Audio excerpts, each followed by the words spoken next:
Sonic Advance is owned by SEGA and Sonic Team. Even though this game is rated E for everyone, the commentary in this recording may contain mature phrasings and ideas. So, as always, viewer discretion is advised. Hello everybody, welcome back to the McGurginator ZX Let's Play of Sonic Advance. Last time we completed Sonic's story, and this time we move on to Miles Prower, also known as Tails. Fun fact, this is the third time I've had to record this because issues with my computer.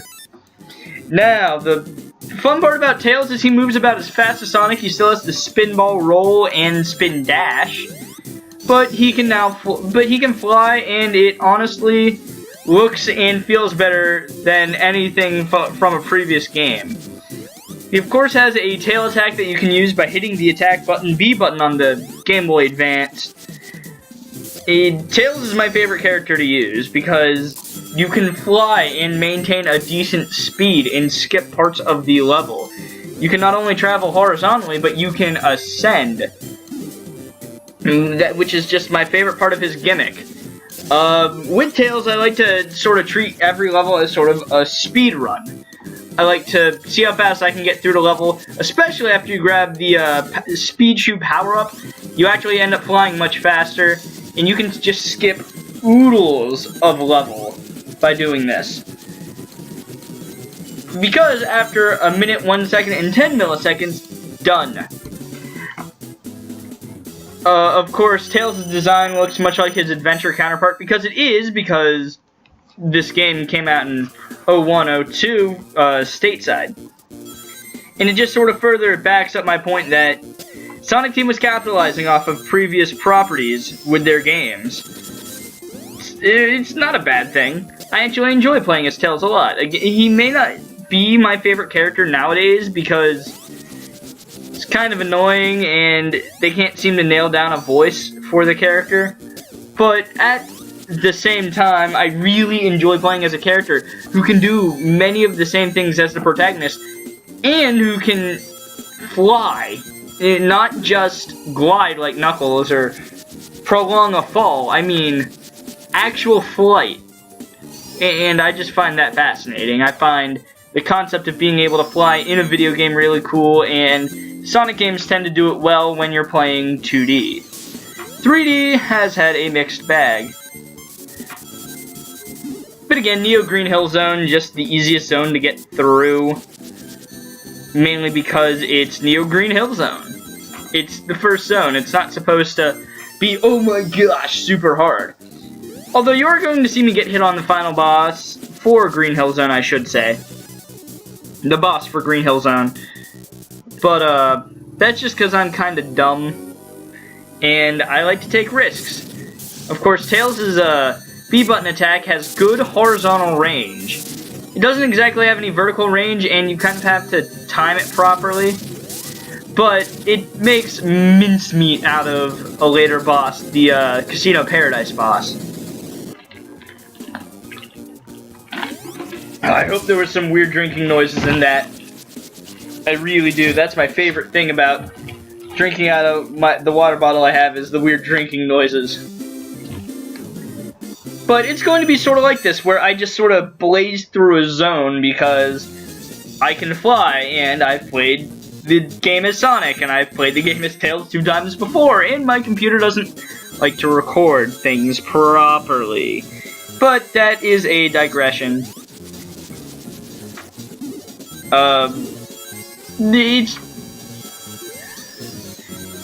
And maybe earlier, and I've been thinking about this, maybe I mislabeled this game, because it does definitely feel like the movesets of 2D Sonic and Company have evolved. It's just, there's a lot present from previous games.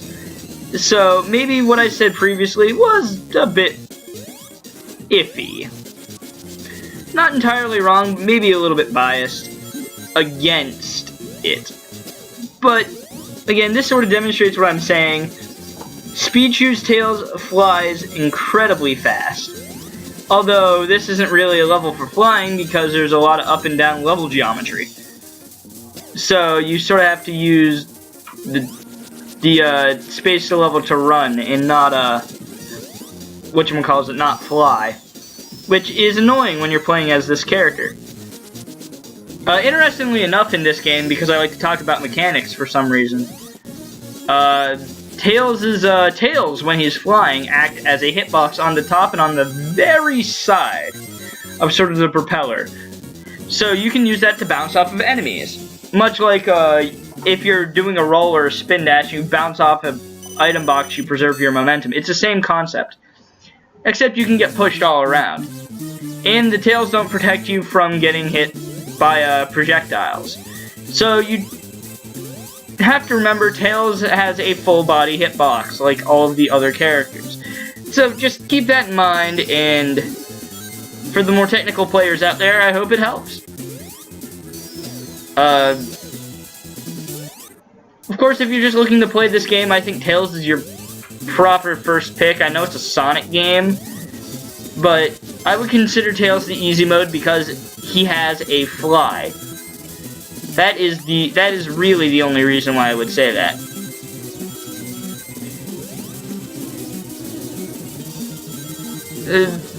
Again, his attack isn't very good, and it's not useful on the upcoming boss, mainly because it's a guy with a spring, although you can use the tail rotors, as you'll see that I do later on, as an attack. It's kind of interesting. This is probably the first boss I found out that you could do that on. And it makes later bosses kind of interesting. My problem these days with Tails is that no definite voice actor. Because in the Sonic Adventure games, it was just about the same kid. In Sonic Heroes, they got the guy's brother, because the original kid was going through puberty, and he didn't have the same voice. Because, you know, Tails is supposed to be 8. But see here, you can use the Tails as sort of a easy way to hit the boss. Of course, it's really difficult still to one-cycle this guy, so I ended up two-cycling him off of a technicality.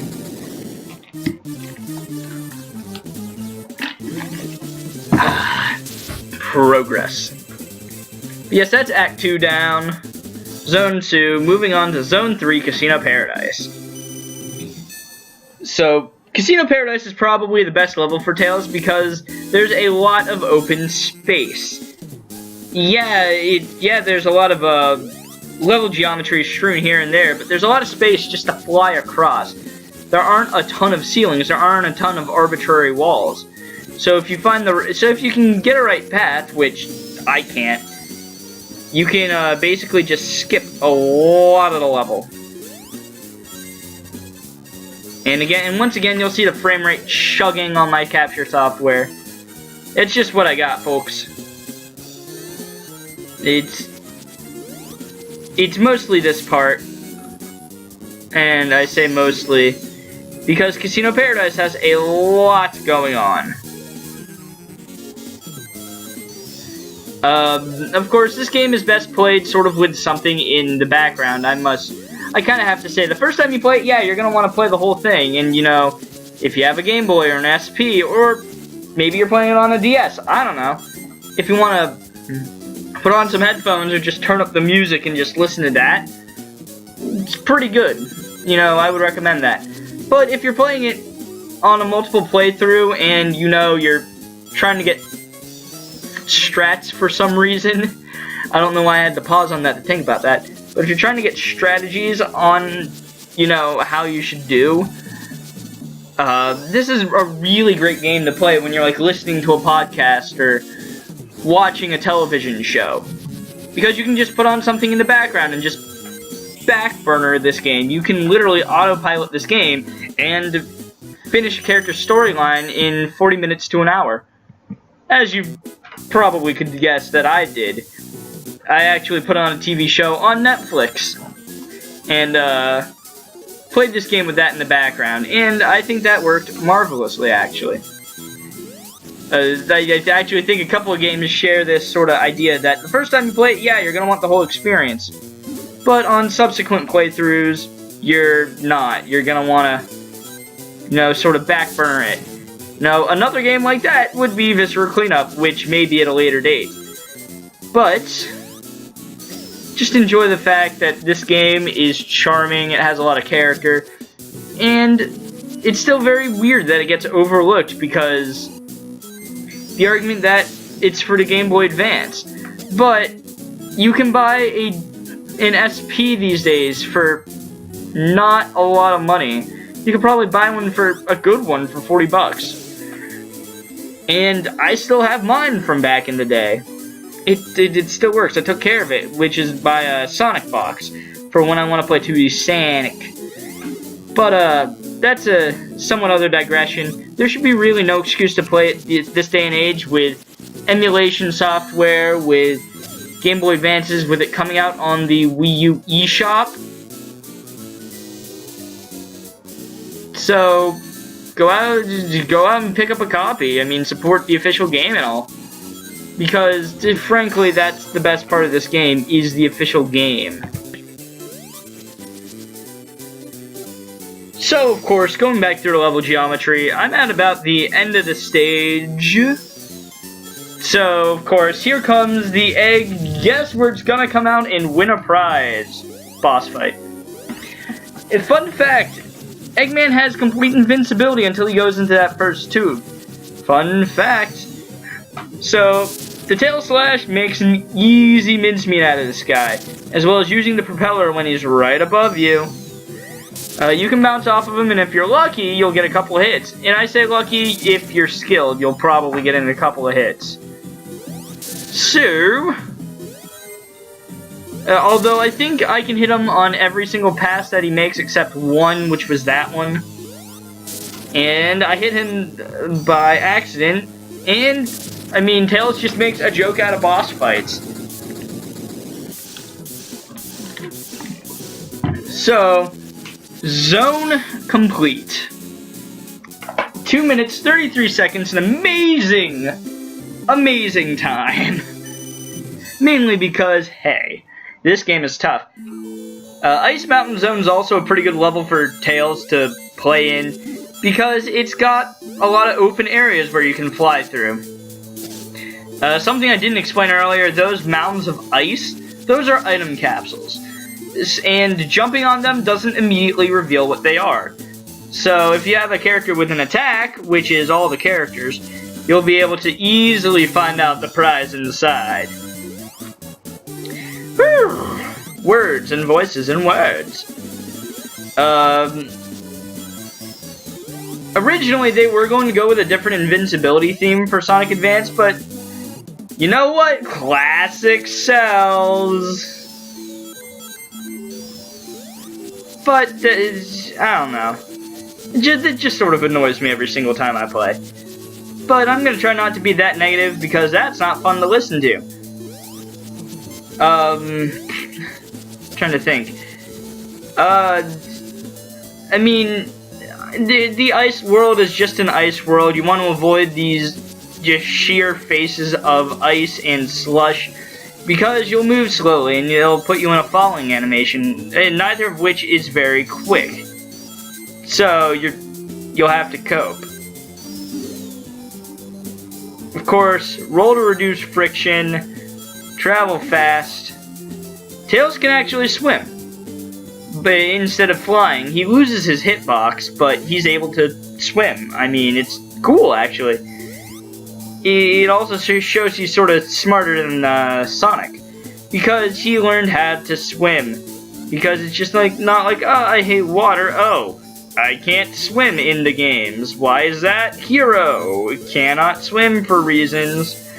Anyways, that's kind of a dumb tangent for later. But Tails is just able to go through levels a lot faster, provided you know that you have to know the geometry. You can't just hold right all the time. I mean, you can hold it most of the time, admittedly. But you can't always just hold right and pray that you're gonna not hit anything. With Tails, you sort of have to think. A little less than playing as Sonic or any of the other characters, but you still gotta sort of know your route. Of course, down there's an item box. which I immediately go back for because lives are good. So that is the end of Act 1 of Snow World. The only reason I'm doing that is to make sure my audio can resync because, frankly, I can be dumb like that. But Ice Mountain Zone's a lot of fun. Something that I actually wish returned was those little level introduction title cards with the little jagged edge on one side with the character and then the level name just scrolling across the bottom. I think that looks really cool. And I'm glad they did that as a visual choice. Yes, referencing the classic games because they did that except with a red border. But, I mean, it looks nice and modern in this. It's one of the things in this game I can say was an evolution from a previous concept and looks really good, actually. This level, if you get up to this top path and you stay on the top path, it'll basically take you to the boss room. Provided you have to platform your way across it, but you can skip some of the dumb underwater section. And that's good because moving underwater bites. It's literally spaceman shoes. And who likes wearing spaceman shoes when you're not in space? I know Sonic does because Sonic and space levels go together like angst and red hair dye. I don't know what point I was going for there. I kind of botched it. But yeah, right now we are at the boss door. Just sort of float down past that because it's quicker. And then here's the boss. The egg jackhammer? Because that's what it sort of acts like. It acts like a jackhammer. So what do you do here? You play his tails, you swim up to the top, and when you get out of the water, you're able to hit Dr. Robotnik. Although no one calls him that anymore. So basically, by flying with the rotors, you just keep on bouncing off of him. This is actually one of the sort of weirder mechanic boss fights, because when you hit the boss, when he's flashing, that's complete invincibility, but he doesn't hurt you. Which, I don't know if it was a mess up in coding, if it was left in intentionally, because this guy's kind of difficult otherwise. I mean, and that would be really neat to see some sort of report on. But, I mean, it's actually really beneficial if you're playing as a character who can bounce off the top of the boss. Whew. A lot of words. Interesting mechanics, interesting little tidbits. But yeah, Tails is the best for fighting that boss. Because you can just bounce off of the top of him and win in seconds. Angel Island Zone is one of my favorites in this game because there are a lot of paths. It's not just hold a direction and win. It's a lot of, you know, explore. Oh, I haven't gone up the top path yet on my playthrough, and this is on a person playing this space. It's not just for me. But it has so many paths that you just kind of want to adventure. And that's nice.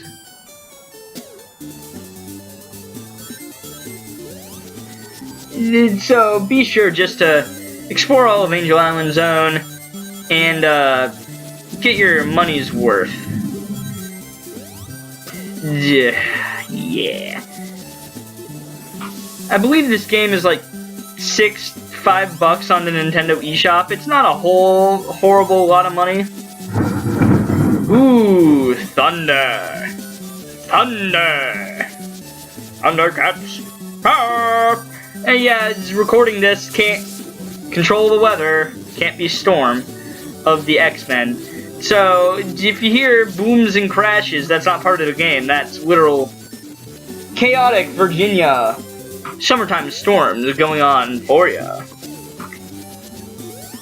Which is actually kind of ironic, because the character I'm playing as, scared of lightning. Flies a plane, flies in the air, scared of lightning. Kind of a neat character quirk. Instead of just being afraid of water and, oh, I don't want to swim, it's just, you know, you don't want to get struck by lightning in a plane, especially as an organic creature. You don't, you know, no one likes lightning. It's this bolt of superheated plasma that flies down from the sky and sends much electricity through you. So it's actually a pretty realistic fear. I actually like that a lot. This is, of course, another set of series where the main character doesn't have a lot of characterization, and the side characters do. Especially other characters you can play as. Now this area is interesting, and ooh, that's a big one. That is a big bolt of thunder. Big bolt of thunder, 95% accuracy, and it's good. Of course, we do have a new cat who does not like to be held during certain parts of the day. And she does not like storms. So, yeah, she does. She wants to chase my hand. That's what cats do. They chase hands, right? Also kind of funny, in our neighborhood, we've had some foxes sort of appear down by a hilly intersection. And, you know, that's kind of funny considering the character I'm playing as. But yes, this stage is normally like a 5-minute romp when you sort of mess up certain trails and certain paths. But you'll shorten it to 3 minutes. Angel Island 2, it can take anywhere between 1 and 3 minutes if you know the level. Which is why I like to know the levels. Unfortunately, it doesn't make any of the nonsense easier per se by being able to fly. It just sort of is. Of course, always pick up the shield at the start, because you know something goofy is going to happen. Although in this part of the level you can use flying and gliding if you're playing as Knuckles to get past certain parts of the level that you normally wouldn't want to have to deal with. Which is, I actually like that a lot, that if you want to explore you don't have to run through this section where you have to do all this weird timing stuff, and if you mess that up you could lose a life or a lot of time. Because of course the point of these games is to get through them the fastest. Because gotta go fast. I of course learned my lesson from the Sonic playthrough and the multiple times my software did not want to record things in always hold a direction going off of springs in a diagonal fashion. This is actually kind of neat. The pipe didn't read my spin dash roll, which was kind of funny. I laughed a little when that happened because I thought my game bugged. But it doesn't. It's just you have no momentum and the game will pick you up from there. So there are very few instances where you're actually stuck. If any, I don't believe there are. Which is actually good game design. I know from a Sonic game. Where's the good game design? I mean, it's all very simplistic level design and stuff that you kind of expect nowadays. But back then, it was kind of amazing. Of course, I sort of got stuck there. So I decided to use you can roll on half pipes and you can gain altitude, because this is one of the last series that had the ability to roll to gain momentum. And I'm sad that it doesn't exist nowadays, because rolling to gain momentum, pretty cool. Pretty cool physics. The only problem with this level is with this part of the stage, is you'll be going through a lot of the same portions with the same characters, because it's kind of linear. Of course, with Mecha Knuckles, however, or Metal Knuckles, I don't know, because they never wanted to reuse that character. What you can do is you can attack him a couple times and then get him into sort of a jab, and then get him into sort of an attack lock, where you use your B button attack after he glides. And this is just sort of a cheap, cheesy pattern. Good old 8 hits and he's gone. So technically the boss took under a minute. You know, it normally would take much longer. The level still takes about 3 minutes. Woo! Bolts of lightning. Bolts of lightning, are they very frightening? Me. But of course, after Angel Island Zone is the Egg Rocket. Again, just that scrolling text makes it look just so much cooler than it already is. I mean, this is a really cool zone, and this is my favorite zone out of the game. But just that scrolling text adds so much. It adds this charm instead of it's like, oh, static JPEG imagery. Nope. is GIF. Is a GIF peanut butter. The GIF versus GIF argument is whatever. I'm not a huge computer fanatic, so it's not important wholly to me. I say GIF, I say peanut butter. Now it's raining, which is nice. It's been rather hot here, actually. So, we need the rain. Don't like hot weather. But yes, Egg Rocket still holds the timer mechanic, which on your first playthrough you're gonna get sort of burned by it, but on later playthroughs you're gonna realize this and you're gonna make a beeline. Of course, characters have different methods of going through the stage because they have different abilities, and I think that is good. Because you can fly as Tails, you're able to get to paths much earlier than you normally would when you had to run. Or solely rely on running. Rain. But, and this is actually a really good thing, you're able to, not, you know, sort of die. Of course, there is a limit of 5 minutes on each section, which is generous for newer players, and just sort of a reminder for people who played the game before. See, it resets back to 5, which is kind of nice. Of course, if you fly it this way, you can get to that invincibility capsule earlier than you really normally would. Oh, that is heavy rain. A good video game, but ultimately heavy. Anyways, going through this stage with invincibility at that point is useful because there are a lot of enemies that'll just pop out and wanna shake your hand. So in no time at all, I've gotten somewhere where it normally would have taken me, I don't know, a minute. So I've almost effectively cut down my time by half, which is really nice for this game, because it rewards you for playing and getting gooder.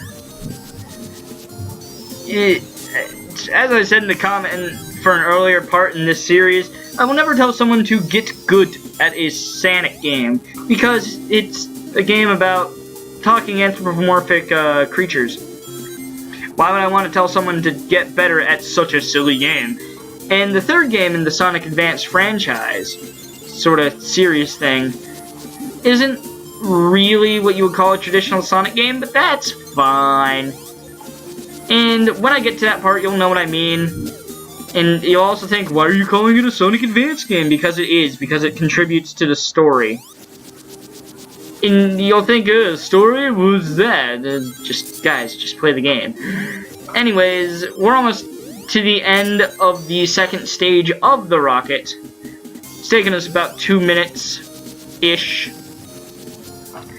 which is actually a really good time. For me, I've never really been able to get a better time, because I am super amazing at video games, clearly. If you've never seen me play Smash Bros. Well, I have a Let's Play of that on the channel. You can go watch that if you want. But basically, yeah, I'm not super good at video games. I just like playing the videos.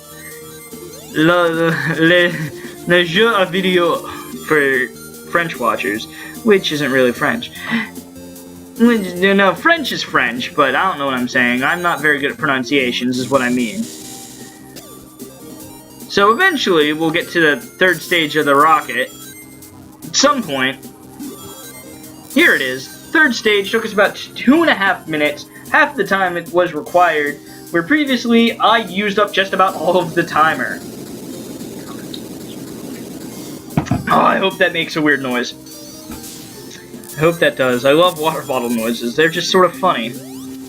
But yes, now we're in space. The final frontier. And it doesn't really show.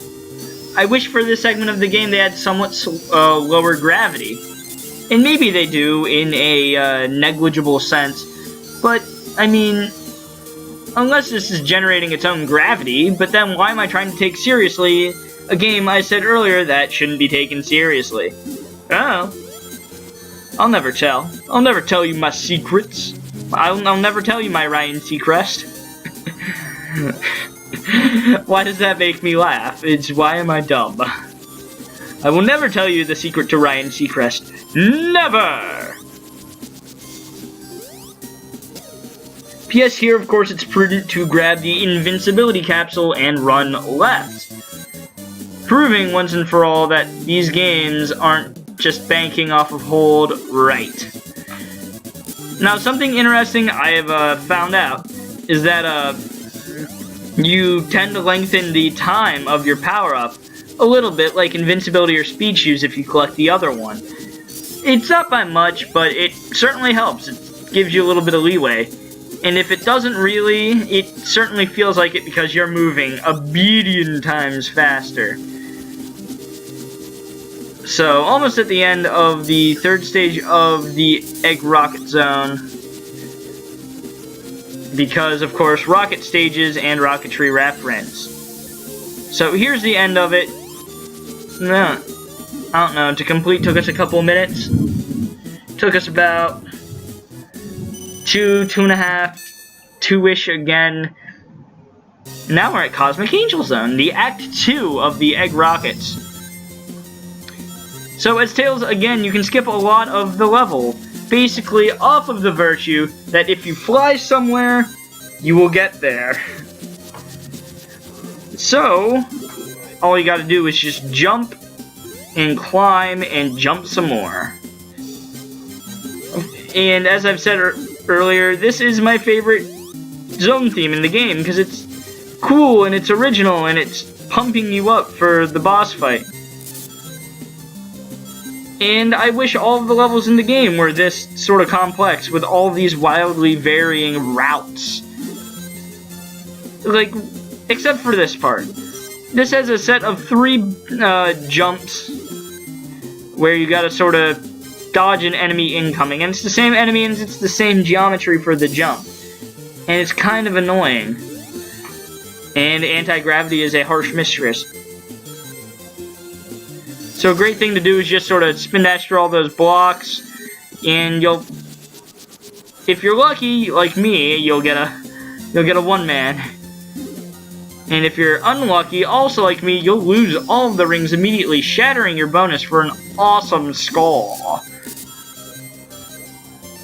Of course, for a lot of the part of this level, you can just go off of a booster, hold down to roll, have some fun. Like right here. You can do that, and then if you jump at the end, you keep your momentum to a degree. And then, of course, is the final boss of this zone, or the pre-final final boss. As I've said earlier, of course, this boss is a weird gimmick I didn't really touch on during the Sonic playthrough, which is if you do a maximum height jump, and you land on one of the balls near him, he'll flip over, changing his rough sort of shell. I thought I heard a weird tone in the game and thinking my audio glitched. But basically it'll flip him over, which is really, really, really handy. I didn't touch on this earlier, and most players will not notice this part of the game. Unfortunately, I do lose this first time, which is kind of annoying. And I'm trying to remember how many other times I lose a life in this zone. Because there's some wonky hitbox mechanics. Like right there, if you hit jump and you hit that spine, you go falling into a bottomless pit. I believe I do that a couple of times because I am a scrub. See, again, the knockback causes you to fall into the pit. If you had a shield, you go right into the pit. If you had a ring magnet, you go right into the pit. It's not good design, and knockback in games is nonsense. Fortunately, though, you can get back to the boss relatively quickly. So, there's that. So, how about a for realsies fight? Which would be nice. Unfortunately, I get hit at the start. Because again, I have not professed to be good at video games. I do profess, however, to find the parts of the game that will make you anger. There are a couple times during this boss fight where the timing on how long the boss stays flipped up and when the little energy spheres of doom and damage will fire. And you just sort of got to take that with a grain of salt. You got to just sort of understand there's going to be RNG in boss fights. That's what happens, right? So once again, proving that I can't hold on to any items to save my life. At this point, you sort of got to play a little bit defensively. Of course, after you hit the guy enough times, he'll zip back and forth along the chain. And yeah, I did lose a life. I thought I didn't on that part of the boss fight. But I'm just going to try to get right back into it. Because, hey, it's a Let's Play. I don't want to disappoint people, you know? Although if I did beat the boss on the first cycle that I had him on, I would have gotten under a 30-minute video time, which would have been nice, or under a 40-minute video time, which would have been nice for rendering, because you know how YouTube... Of course, the fly in this situation is really good for avoiding projectiles, for saving yourself from when the boss likes to sort of dick with you. This is probably the most frustrating boss in the game because you have to wait. But in my personal opinion, it is not the worst because it's fairly challenging. It has an actually cool mechanic of you just controlling when the boss flips up with a semi-specific hitbox. See, like that, he'll stay flipped up for an indeterminate amount of time.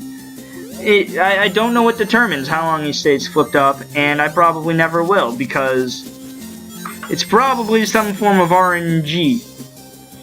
And that item box didn't properly trigger. So, next best thing is going to the booster. Ugh, seeing this boss fight go for a couple times is kind of boring, in all honesty, even on me doing a post-recording. It sort of bummed me out playing because, hey, I have to do this boss about a million billion times because I am bad at the game. Which is fine. It's a game I enjoy playing. I enjoy listening to, I enjoy the presentation of. It's a good game, and once again, something I recommend everybody buy. And not just say, oh, the Genesis games did it better. Yeah, they might have for you. But you'll never know until you play this game. Which is fine by me.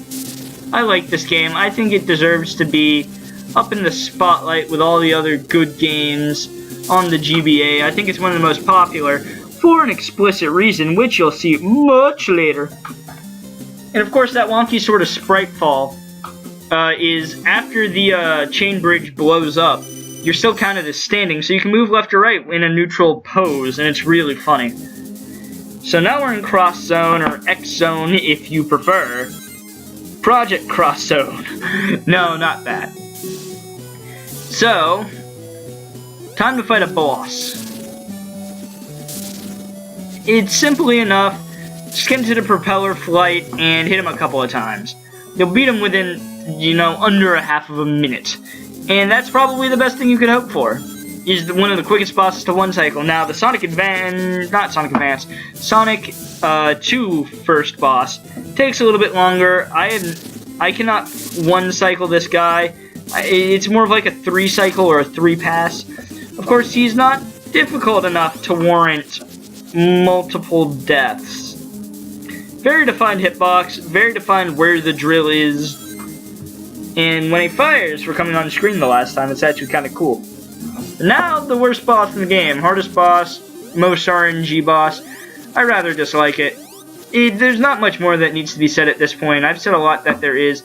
Same strategy, though. If he goes and makes a pass at you, bounce off of his head. If he fires the hand at you, use it as an opportunity to jump in and bounce off of his head. If you are good at the game. If you're bad at the game like me, you would just get hit. You'll get hit, and it's not fun. Of course, you can jump over the laser if you wanted to. Of course, that requires timing, and I'm not good at that. I have to take the easy way and mess with the hand. I just sort of decided that at this point, it's not really a good idea. I don't have any more rings to use. And yeah. So, we wait, we take a breather, we realize what we just did and how badly we just did it, and we progress. This boss theme itself is actually pretty good. I think it's a lot of fun to listen to. Not really on its own, but as a good background atmospheric track. Problem, you're gonna hear it about 1,000,000 times if RNG isn't kind to you and you're impatient.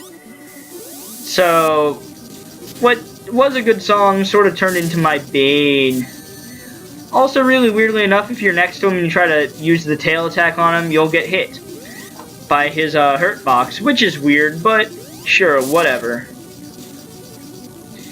Again, this sort of same lame it out strategy applies to this boss. There's not a lot you have to do other than wait. You just gotta wait and survive, and yeah. It's pleased to meet you. I'ma jump over your hand and I'ma bop you right on the skull. Whew. Yeah. So how are you all doing? Let me know in the comments below. But seriously, I'm strapped for conversation topics on this boss because all the same strategies apply to this guy, no matter who you play as. Duck under attacks, run in when the hand comes up. Make sure you hold on to a ring at all costs. Otherwise, you're not going to have a fun time, you're going to get game overs. And as we all know, I am the king of game overs, which it's not a good thing. Of course, I got pretty lucky on this cycle. He decides to charge me a couple of times, which, I don't know, really helps out. So that's 2 in a row charges, and I believe I hit this hand, which ends the boss fight. Thank goodness. And the classic explosion sort of graphic, run down the stretch of land, and you get through final.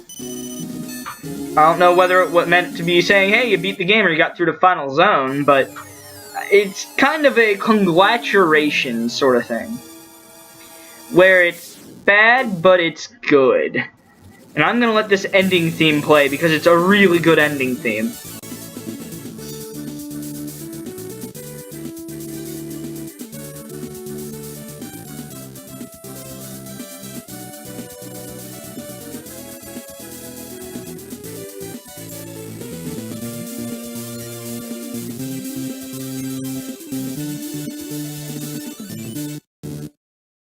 Of course, I'll be back in the next part playing as Knuckles. Thank you for watching, and McGurginator ZX. Until next time, messing up. We'll be back later. See you then.